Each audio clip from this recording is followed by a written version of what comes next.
Thank you for Patreon now for donating to the Patreon. Hey guys, this video is back into another Card Fight Vanguard deck performance. If you guys enjoyed, don't like, comment, subscribe, and 1 star, shall we? This time we are covering Kagero, Embodiment. So I had planned originally for this to be the last deck profile for the V Collection sets because it was the first card revealed for V Collection, but because of how I ordered my things, it kind of has to be Embodiment goes first before the last deck, so yeah, that's a shame, but whatever. Kagero Embodiments, this deck in particular was not built by me, it was built by my friend, Wandering Mandala. If you see this Mandala, comment down below so we can all give you a bunch of likes, but yeah, thumbs up to you for building this. It's a really good deck, actually. It's very capable, it gets numbers, it's dangerous with crits. My only thing with it is, why is it when I play this deck, I do not see fucking Tahr in my hand? Why? I can get Bahr, I can get Lom, I can get Aleph, I cannot get Tahr. Why do you hate me, Tahr? Every other deck I can sack you, but not this one. Whatever, let's go ahead and get this started, shall we? First up, we have our starter in Lizard Runner Undeux, grade 0 boost, 10k shield, 6k base, auto and Rotopod, draw a card. Then if your opponent's Vanguard, grade 1 or grade 1 or greater, you get a quick shield to get to your hand. So standard starting ability, not too much about it. You get a draw, you get a quick shield, so you know you have a 5k shield at the ready to defend you, but you also got that free draw that you can hopefully top deck off of, and I would count it as a top deck if you saw Tahr, because Tahr hates me. So, yeah, this can really be any starter that has that skill. Obviously, you can't run Kagero legally because Kagero, as we all know, is the Overlord starter. And if you run Kagero outside of Overlord, then you deserve a slap on the head for that. So, yeah, Undeux is the starter here, the objectively better starter because Undeux is the backup starter for Kagero. So, on to our trigger lineup. We run a total of 8. How did that happen? We run a total of 12 crits for Dragonic Jannat. The crits, I don't know, that's how you know it wasn't built by me, because I wouldn't be running Jannat, I'd be running the Draw PG, because I consider Jannat a Blade Master card, but it's not my deck, so why not? So, Dragonic Jannat, the 30k shield crit Sentinel, continued Sentinel before Sentinel's in the deck. 4 copies of Demonic Dragon Mage Rakshasa, because that used to be in Kai's deck, and 4 copies of Embodiment of Spear Tahr, because if you're making an Aleph deck and you don't have Tahr in your deck, I greatly question you, considering 2 of his 3 skills requires Tahr, and most of them technically his full skill requires Tahr, because we only have a total of 4 embodiments, counting both Tahr and Aleph, so yeah, I think you kind of want to run Tahr. So 12 crits, and then we run 4 heals in Dragon Monk Genjo, grade 0 boost, 20k shield, 5k base. Okay, we all know why. I mean, this would have been my thing if he didn't run Genjo inherently, but the Heal Guardians, not my thing. They don't really do much for me. They're detrimental to my playstyle. If you want to run Heal Guardians here, put them here. Otherwise, don't run them. So, yeah, 4 of heals. I feel like I'm just, like, saying Heal Guards are bad. No, I'm saying they're bad for me, not bad for the game. Then again, I can't prove that either, so, yeah. On to grade 1s. First up, we have 4 copies of Flame of Searing Hate Gibil. Wait, did I build this deck, or did he build this deck? I'm forgetting now if I built it or if he built it or if it was both of us that built it, because I genuinely don't remember. Okay, well, either way, grade 1 boost, 10k shield, 8k base, auto rear. At the end of the battle, it boosted. If you have 4 or less hand cards, shove them to soul, choose one of your vanguards, and it gets plus 5k for the turn. Okay, so that's really good because Aleph involves like stacking up your rear guards with Embodiment's name to equal his power. So the bigger Aleph gets, the stronger your rear guards get, and that basically means, like, say for example, your vanguard swings for, I don't know, 53 double crit. If you manage to get crits on your other rear guards, they also be swinging for 53 double crit. Aleph doesn't give crits, but like I said, if you manage to give them crits through other means, then yeah, that would be cool. Either way, that's really good. He increases the power of the vanguard. He gets you soul, which you can use for alternative means. All around, Gibil's a really nice support card, and it makes for a good booster, so 4 of. Plus, it works in a losing situation if you have only 4 hand cards. Then we have 4 copies of Flame of Hope Aermo. Okay, he's here because you burn through Counterblast like hell with Aleph if you don't draw Tahr, because maybe Tahr has it out for you unless you're playing every other Kagero deck, where in that case we'll start sacking like there's no tomorrow. I don't know why I'm bothering to shit-talk Tahr right now, but whatever. Anyways, Aermo's here for the counter charge purposes, but grade 1 boost, 10k shield, 8k base. Continues rear guard during the battle that it boosted, it gets plus 3, and auto rear when your opponent's rear guard is killed. When your opponent's rear guard is killed during your turn, retire this unit to draw a card and counter charge 1. So, it's really good. Doesn't matter if it was killed by battle, if it was killed by an effects. Doesn't matter when it was killed. As long as a rear guard was killed during your turn, you can kill Aermo to draw a card and counter charge 1. All around, that's really good. It replaces itself with a draw. It gets you a counter charge, and if you killed something without having to pay counterblast, that's even better, because then that means you're freeing up counterblast for something like Aleph, and not to mention he's an 11k booster, worst case scenario. So all around, Aermo's a really nice grade 1, and I like him, and I would have ran him in this deck anyway, so 4 of. Then we have 4 copies of Embodiment of Armor Bahr. Yeah, okay, so technically this was like a must-have. Like, there are no grade 1s that have Vanguard skills in this deck. So, you know, your grade 1 turn is basically going to be a vanilla turn unless you just start calling rearguards to rush. So, Bahr is a grade 1 boost, 10k shield, 8k base. Auto rear, 1 plays, counter boss 1, soul boss 1. Choose an opponent's grade 2 or less rearguard on the same column as it. Retire it. And if you have more rearguards than your opponent, he gets +5. Cool. So, he kills a column for the cost of a counter boss and soul boss. Soul's not your main issue. Counter boss is definitely a main issue. But on the bright side, he could possibly get +5 if you have more rear guards. So that's good. Downside is the 5k wouldn't matter if you're on Aleph, because then the numbers is going to get changed to Aleph's number anyways. But all around, Bahr's nice. I definitely thought about maybe running the vanilla Bahr, you know, the one from the Flash deck. But the reason why I didn't put it in here is because, one, it has the exact same stats, so I might as well run something that has a skill that I might use instead of a card that I can't use at all. And 2, I wasn't so sure if it's like legal to play a Flash deck card in a deck. It might be able to, but I still want to run it anyways because, again, same stats, so there would be no point to it. So yeah, 4 of Embodiment of Armor Bahr. It's just a good card to have. Then we move on to our grade 2s. First up, we have 3 copies of Tahr Cannon Dragon. Boy was useful, then he became less useful. Grade 2, Intercept, 5k shield, 10k base, act van or rear, once per turn, counter boss 1, send a normal unit from the drop to bottom, and then choose an opponent's grade 2 or less rear guard, kill it, and if you had 4 or less hand cards when you did so, you draw a card. Cool. So again with Gibil, like, same with Gibil, if you're in the losing situation, it's just a draw, and that's nice because that can increase your hand, meaning so that you can maybe call a rear guard to be aggressive with, or, you know, deck thinning possibly for triggers. Not to mention he can kill a rear guard, and you can combo with him with Aermo to get a total of 2 draws, and just kill opponent's rear guard for free while also sending something back. All around, Tahr Cannon is a really nice card in this deck, though he has been proven like less and less useful over time to me. He still holds a purpose in this deck, and he's really good, so I give him a 3 of. Then we have 4 copies of Break Breath Dragon. Surprise, surprise, the one with an actual Vanguard skill is not the main grade 2. I don't believe it either, but it just happens to be a thing. So a grade 2 intercept 5k shield, 10k base, auto rear. At the end of the battle of the attack, if your opponent's rear guard was killed this turn, retire or draw a card. Same thing with Aermo, doesn't have to be via retiring by effects. You can just kill it by battle. But whenever your opponent's rear guard is retired, whenever your opponent's rear guard is retired, regardless of how it is, at the end of the battle, the Break Breath would have attacked, you can retire itself to draw a card. And you can combo with Aermo, kind of like you can swing it into a rear guard for 21k swing. If they take the rear guard, you can kill 2 and draw 2 and countercharge 1. So all around, Break Breath is really good for that reason on rear, so really good in an early game rush. And then auto, when it's rolled upon, choose an opponent's rear guard, retire it, and if you did not retire, draw a card. So cool. Either they rushed you and you can punish them for it by getting rid of their most important rear guards, unless all of them are on place, and in that case, I'm sorry, you're probably going to lose this match then. Or they don't kill anything because they didn't call anything, and you get to draw a card. So all around, Break Breath is really nice grade 2. Definitely the grade 2 you want to ride, unless you see Aleph in your opening hand, then maybe you want to get the main grade 2, but otherwise, I think it's just a really good grade 2, and probably a better main grade 2 than the actual main grade 2, which is, unfortunately, Embodiment of Shield Lam. Yes. Instead of reprinting Embodiment of whatever the fuck it was called, Aleph, maybe it didn't have Embodiment in his name, and that's why they didn't do it. I don't remember what it's actually called, but, or no, it was called Flame of Victory. Maybe that's why. But still, they could have changed its name or brought it back and made it have a name change skill. Instead of bringing it back, they just made Lam the card required for it. So a 10k vanilla that has 10k shield granted, but a 10k vanilla with a grade 2 and intercept is our main grade 2.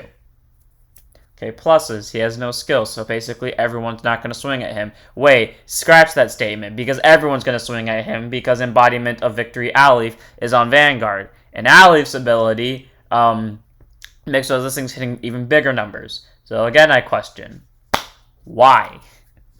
I don't understand why they... And they didn't even reprint him in the set is the thing.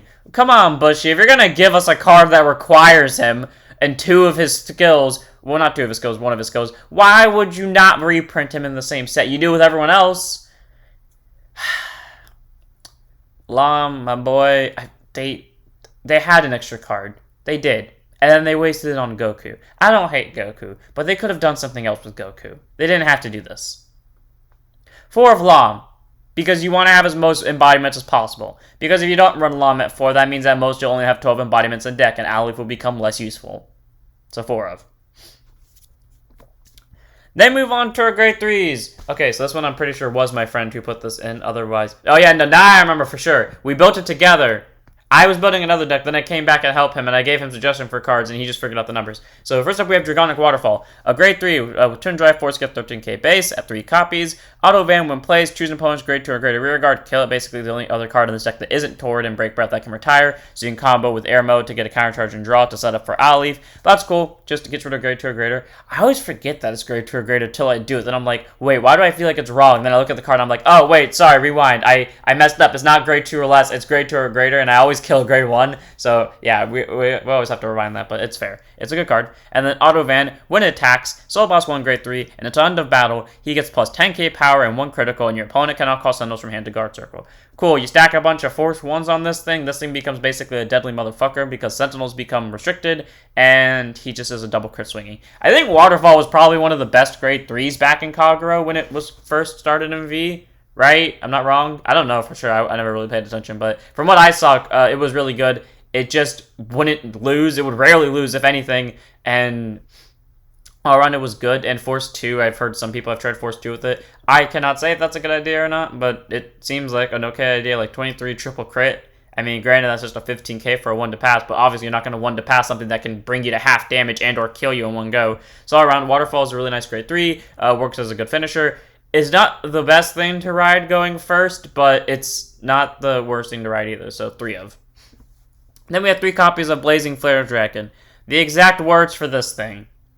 Might as well get retirers that don't cost Counterblast. Grade 3 Twin Drive Force Gift, 13k base, act Van or Rear. Once per turn, Soul Blast 1 or more cards. Choose an opponent's rear guard for each Soul Blast 1 paid for this cost, retire it. So if you Soul Blasted 3, nuke 3. And then if it was on Van when you did this, and you Soul Blasted 5 or more, your opponent removes all their gift markers from their hand and protects, gift markers from the circles and protects from their hand. So, pluses, can kill multiple rear guards at once. In a deck that the only Soul Blaster is himself and Aleph and Bahr, but you're rarely going to use Bahr. So cool. Other plus side, can immediately get rid of gifts if it was on Van. Cool.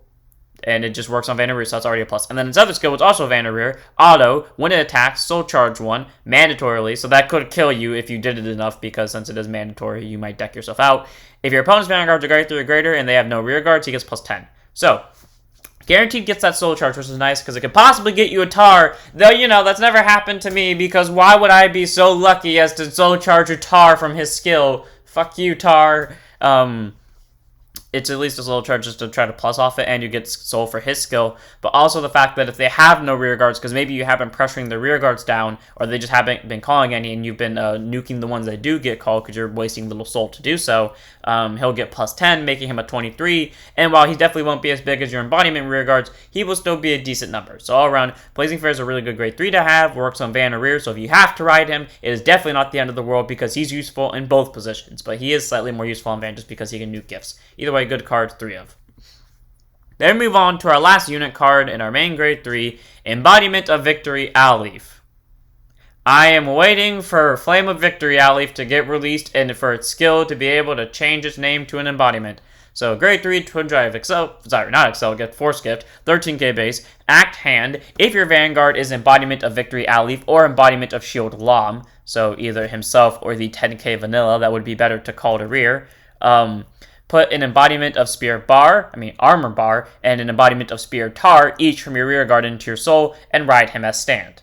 So, you have to have a total of 4 cards to pull this off. Either him on Van, and then you always have to have a copy of him in hand, or you have to have a copy of Lam on rear. I mean, either way, you have to have 4 cards. So, him in hand, Lam on Van, Bahr on rear, and Tahr on rear. And if you do, you can superior ride Embodiment of Victory Aleph. Granted, that's good, because that means if you're at grade 2, you can just start wiping out your opponent very easily with extra force markers while they're at grade 1, but still, it is not the worst skill. It is not a once per turn, so you could do it multiple times if it was worth it, but that's a lot of, Tahrs and Bahrs you'd be sacking, so you'd be playing a really risky game there, but it'd be worth the gifts. And then Auto Van, when your rear guard embodiment and its card name attacks, increase or decrease that unit's power to match this units until the end of battle. Okay, downside is, I'm pretty sure it works like this because it's how it works with the Asha Flower Fairies, where they don't get the boost. So even if you did boost them, they don't get numbers. If I'm wrong, someone correct me on that. But because that's how I was told Ultra Flower Fairies work, and I'm pretty sure that's how they work. By assumption, that's also how these ones work. But that's good for you, because that means you get to save the boosters, and worst case scenario, they can just be Aermos. And not to mention they work on attack anything, and you're going to start stacking a bunch of force markers onto Aleph, because then that means your rear guards will always get those numbers if they are embodiments. So while yes, on your non-embodiment rear guards, that won't matter, but if you just have a constant inflow of embodiments in your hand, well, everyone's swinging for whatever Aleph's swinging for. And if Aleph's swinging for 53, everyone's swinging for 53, and that's pretty good, especially if you start stacking crits. So all around, the good skill, does it for free, amazing card. And then Act Van, once per turn, because you can't have Aleph without the skill. Counterblast 3, and this unit gets plus 15, a crit, and a drive for the turn. If only it wasn't a once per turn, but I can understand why it is. So it's a 28 double critical triple drive to face. Cool, so, and without Force 1, that's 38 double crit triple drive while your opponent's at grade 2. I mean, while they're at grade 1. Combine that with embodiments, kind of deadly. Until end of turn. Then you may Soul Blast one of each Bahr and Tahr from your soul to countercharge 3. If it wasn't once per turn, you could do it again and hit quad drive with, I don't know, 43? No, not 43. Well, yeah, 43 on its own, but with a Force 1. 53 quadruple critical while your opponent's at grade 1. And yeah, they're definitely not winning this game. Like, even if they survive this, they ain't winning. They're going to lose a lot of hand cards just trying to survive. So, for Aleph, he's good. Works really well in an early game rush. I think this is the first Kagero grade 3 and V we've got that can do a superior ride while your opponent's at grade 1. I might be wrong, but I'm glad that he's like Ezel, except kind of better because he can work without paying actually a cost. I mean, granted, you're losing 25k shield, but still. So all around good card. I like it. Makes numbers, makes crits, makes drives. 4 of. Then we have our gifts, 6 Force 1, 6 Force 2s. My personal opinion, shove Force 1 always on the van. Just stack him up. Make your embodiment rear guards that much stronger. So Force 1 and Force 2, when they're required, they both go on van or rear guard circles. They can be put on the same circle multiple times, but Force 2 cannot stack while Force 1 can stack. Force 1, the circle on it gets plus 10k during your turn per copy. So if you have 1 on a circle, plus 10. If you have 2 on a circle, plus 20. If you have 5 on a circle, plus 50, you get the point. And then Force 2, the unit on that circle's original critical becomes 2. So basically that means it does 2 damage each attack, does not stack. If it said the critical gets plus 1, then it could stack. Unless it said the original critical gets plus 1, then it couldn't stack. So all around, I think Force 1 is particularly better just because it makes your unit's attacks far more dangerous than they need to be, and just punish your opponent greatly, and then they'll just have to keep dropping hand cards. Especially once you push them to high enough damage, they're kind of screwed if you just start stacking Force 1s. As for Force 2, you know, I guess you can make them dangerous with like the Vanguard always being a constant block, but when the Vanguard's not swinging for that big of a number, that means the rear guards aren't swinging for that big of a number either. So I might as well go Force 1 in my book, but Force 2 could always work in maybe like in case you have to ride Waterfall early and then just kill them with triple crit to face. So all around, do as you wish with this deck. Then we have our Quick Shield. When one of your units is attacked, it gets plus 5k for the battle. Standard Quick Shield, nothing special about it. It's just a 5k shield. You could typically use it for discarding of other skills, but because we don't actually have any cards that have discard skills, feel free to actually use this as a 5k shield. For once, this is the one deck you can use as a 5k shield, because there's literally nothing in this deck that discards. So yeah. And that's it for the deck. I hope you guys enjoyed. All around, I think it's interesting. I think Mandala did a really good job building it. It's does really good at retiring stuff. It's good at managing counterblast. If Tahr is seen, if Tahr is not seen, you have to go through some convoluted bullshit planning to make sure you don't run out of counterblast, but it works. Trust me, I know. I've had to deal with it because Tahr won't show up, but either way, it's really good. It's dangerous if you push your opponents to high enough damage really quickly, because then they're kind of just dealing with death right there, and if you manage to get all that superior rod while they're at grade 1, to be fair, you're probably going to win the game from there. So without further ado, I'm going to end it here. Hope you guys enjoyed. Don't forget to like, comment, subscribe, join Discord, follow Twitch, and I'll see you all in the next one. Don't forget to stand up your Vanguards.